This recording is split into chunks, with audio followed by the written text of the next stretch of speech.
Ladies and gentlemen, please welcome to the stage the president of AAPC, Whit Ayers.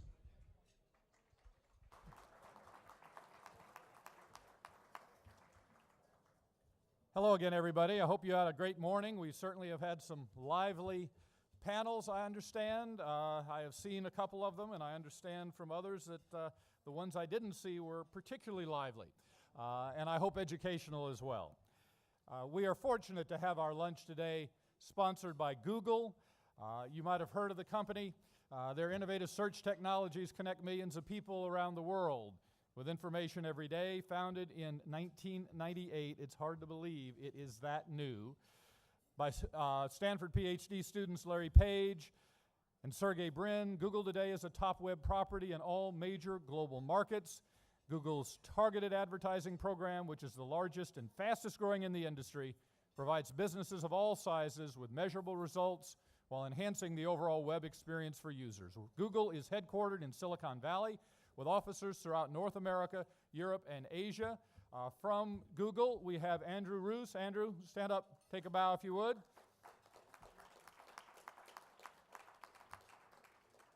Serene Abushakra. Serene. Charles Scrace. Charles. And Amy Barth. Amy. Thank you folks very much for sponsoring this lunch for us. We truly appreciate it. We're going to have another fascinating discussion here. It's going to be moderated by none other than Dane Strother, the son of the legendary Ray and Sandy Strother. It is my distinct pleasure to turn this panel over to Dane Strother. Please welcome him. Fantastic. Thank you all, and thank you, Google. When my son was 6, we ended every conversation with Dylan simply saying, "Dad, just Google it." Right? You know. All right. A couple of things before we get started. Housekeeping. This table, I know something about, and it's for a scholarship fund. And sometimes $500 is the difference between a kid having a shot at seeing if he can do college or not. Right? And there are kids all over this country who could use $500 or $1,000. This table is as unique, it's handmade, there's one of a kind. I mean, it's as unique as Charlie Sheen, right? So I would encourage you, when this is over, go to the office, buy more raffle tickets, and here's my promise. If you win, I will personally see to it and pay for it to be delivered to your house. So all you have to do is a $100 raffle ticket, buy 5 or 6 if you would. But one's fine, it's a start, it's fantastic. You spent more than that on your lunch today, and let's not talk about last night. So please do such. All right, that's it for the table. I'm going to begin by saluting you all. They gave me a microphone, so I'm going to use it as I choose here for about 30 seconds. You know, I was raised in this business. I've sweat election day all my life. And I know firsthand the sacrifices you all make to do what you're called to do.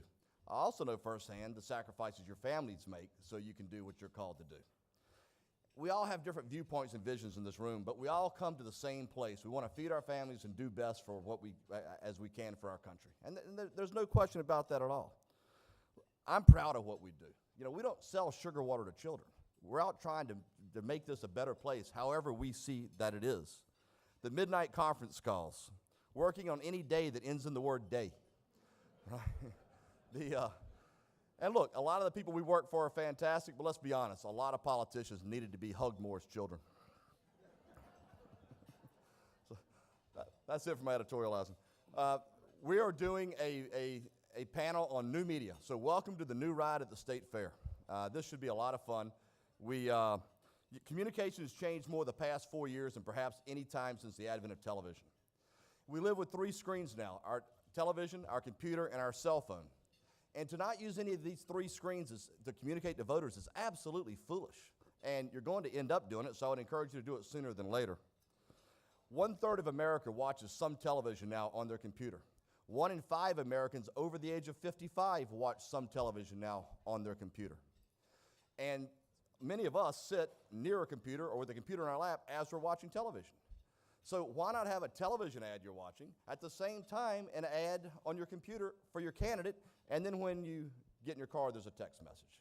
That's how we have to communicate in this new day and age. we've got a fantastic panel here. All of them have tiger blood. And so I will, we have Becky Donatelli, Rich, then Andy Bleeker, then Rich Masterson. Rather than me read some boring, 45-second bio piece written by one of their staffers, I'll just let them tell you what they wanted you to know about them. And we'll do the presentation. We'll have some questions. You know what they're after. Becky, please.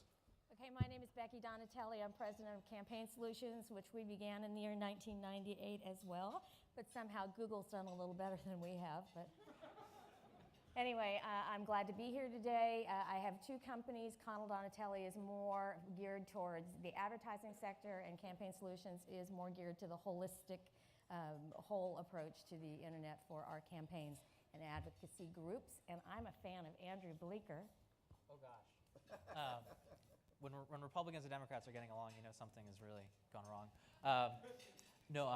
First off, thanks for having us. My name is Andrew Bleeker. I am an online marketing guy initially. I ran the online marketing program for the Obama campaign in 2008, and since that have started a firm called Bully Pulpit Interactive.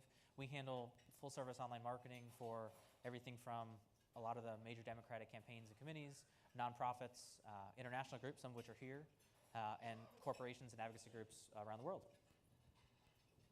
Are you a big fan of me? I'm also a huge fan of Rich, and we've learned today that we have more in common than we might have guessed. Seamless, nicely. Rich? Thank you. I'm Rich Masterson. I'm co-founder of a company called Campaign Grid. Campaign Grid offers highly targeted advertising, specifically to political campaigns. In the midterms, we served up 1 billion impressions, had 140 campaigns that ran through our platform, and I'm going to share with you some of the wisdom of that experience in my presentation. Thank you. Right. Fantastic. Thank you, all three. Becky, let's push back the barriers of ignorance here. Teach us. Well, you're going to hear a couple of words from the three of us over and over again, so I just want to start the discussion by saying what they are. And the first one is integration. The online space is in everything that you do, and we are integrated into everything you will do. There's no longer a silo for an internet campaign. If you are not using the campaign across every facet of your organization and your campaign, then you are not doing it well. So that's the first word, integration. And then I probably have to say Eric Frenchman really was the one who invented this stuff, or he'll get mad at me afterwards. Hyper-local targeting. The immense ability to find one person on the internet and deliver a message to them. And the last thing that I keep hearing all over the conference, and we'd like to talk a little bit about that today as well, is the whole idea of what is social media doing?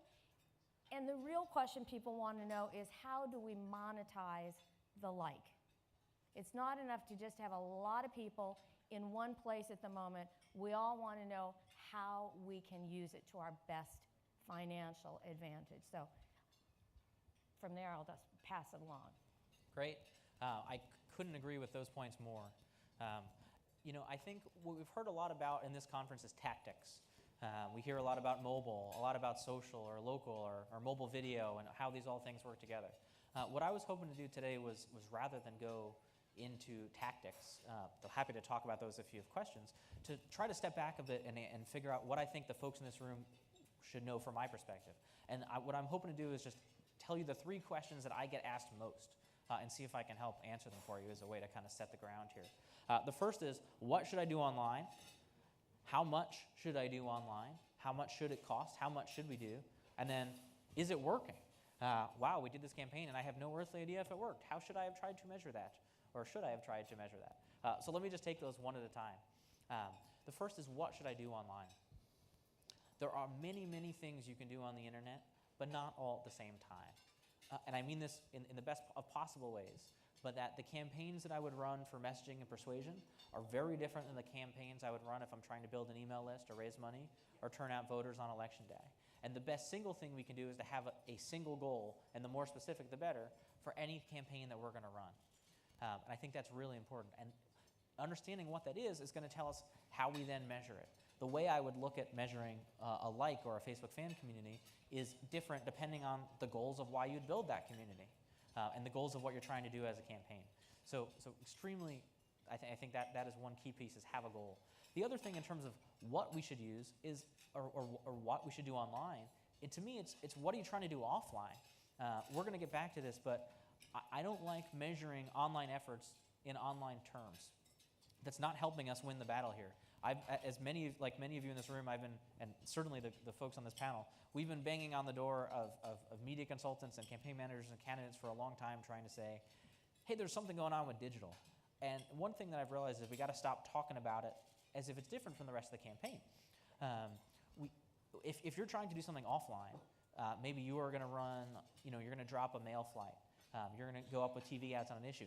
That's the kind of thing we should be doing offline. If your major field program for a certain day is about registering voters or absentee ballots or what have you, that's the campaign we should be running online. It really doesn't make sense to have a totally different online campaign that's not synced up. And I think that's really where we've seen, to be honest with you, I think the tactical innovations in 2010 were quite minimal from an online perspective compared to 2008. That's not surprising given the percentage of spend, in a presidential versus an off year. I think the real innovations were around integration, were in the fact that I'm sitting next to media consultants and pollsters and mail consultants, and I know what's going on. We're sharing imagery, we're sharing messaging. With the results that I'm getting from how my ads are doing are then impacting what TV ads we run. It's not just a one-way loop. We can actually benefit from this. So that's how I'd answer what should we do online. The second question is how much? This is probably the question I get most often. I find that most of our campaigns now want to do something online, and that's a great step. That's a lot farther than we were even just a little bit ago. But the difference between something and something meaningful is really different. It's one thing to check the box and run the Google ad, and believe me, I sell that. Please do that. It makes sense. Actually, please do more of it. You can use us. But that's not necessarily going to get you where you need to be. I think you hear a lot about percentages, and I think that's a good ballpark or proxy. Here's what corporations are spending online. Oh, they're spending 20% of their budget. Why aren't we doing that? I have not yet found the percentage argument to be a winner. I think most people in this room would agree with that. I think we need to start talking about this the way we'd measure any other medium. We measure mail in terms of cost per piece. We measure TV in terms of GRPs. We need to start taking some of that science and putting it online.